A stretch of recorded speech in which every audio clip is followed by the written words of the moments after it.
Hello and welcome to our next video. In this lesson, we're going to talk about the Java API and the class math that exists on the Java API.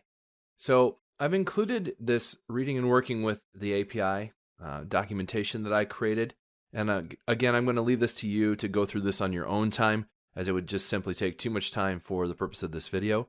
But you'll want to read through this quickly and maybe come back to this video, because essentially we're going to be doing a lot of what's going on with the API and relying on you to have a good command of that throughout the course and throughout the rest of these videos. But basically, some important points to remember are what the fields and constants are, the constructors, and inheritance hierarchies, which we'll learn about as we go through the course. All this stuff can be found within the API documentation, and most importantly, constructors that allow us to create the class that we're going to be working with, and methods that allow us to work against specific things of that class. And so what we're going to do is spend the rest of this time diving into the math API. And so the first thing to note is that java.lang.math is where this math class that I'm using today lives. And because of that, in our first line of our statement here, we have to have the import in order to get math to work. The second important thing to remember, and part of the reason that I chose this class, is because the methods in math are static. So most classes we use aren't static out of the box. Sometimes we'll create static classes as we work through our code. But in case you're not familiar with static, I wanted to dive in to that so that we could get a handle on static, because it's something that's important as we go throughout our course as well. So math is a class that allows us to do a bunch of different math operations, and all of the methods on this class are static. So there's no constructor that we really need to worry about.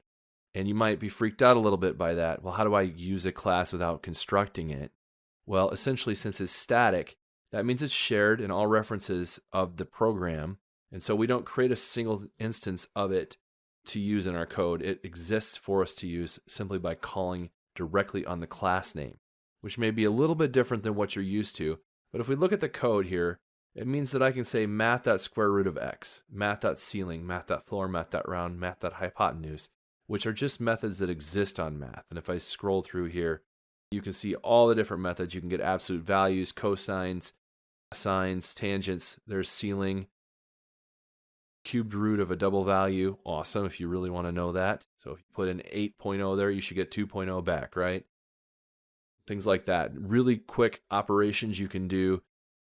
A lot of cool things that math provides, and we don't have to write code to do that. So you can get maximum numbers, minimum numbers, multiplying, negating, etc. There is a math.random number, but if you're going to do random, I would use java.util.random, not math.random, because this one is between 0 and 1, which is a very small set of numbers that you could possibly get, whereas java.util.random can go across any set of numbers. So just be aware of that. Rounding, square root, we're going to see a couple of those as well. You can dive into the math platform class more as you want to use it or need it. But essentially, by it having a static method for all of its methods, I don't need to make an instance of the math class. So I don't have to say math, my math equals new math and pass something into it in order to make that work. And in fact, here it says math default constructor has private access in java.lang.math. So I can't even do that. They've prevented me from doing that. Now, if a class was static and you don't give it private access on the default constructor, then you would see this be available to you to do, and then you could use mymath.the methods, but there's no need to do this, and we actually don't want to, so Java has that locked down. Now also, if some of what I'm saying doesn't quite make sense yet with constructors and private public access, don't worry, that stuff's coming in the course as we continue to grow throughout this term. But basically, right now, what the most important takeaway is, when I work with a static class object, I can go ahead and call the methods on it without having to instantiate it into a new variable.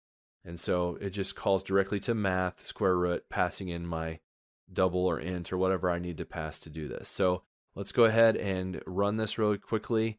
And you can see that as this runs, we get our values printed out. very nicely, and all the math operations work as expected. And so that's our quick review of the Java API and the math class.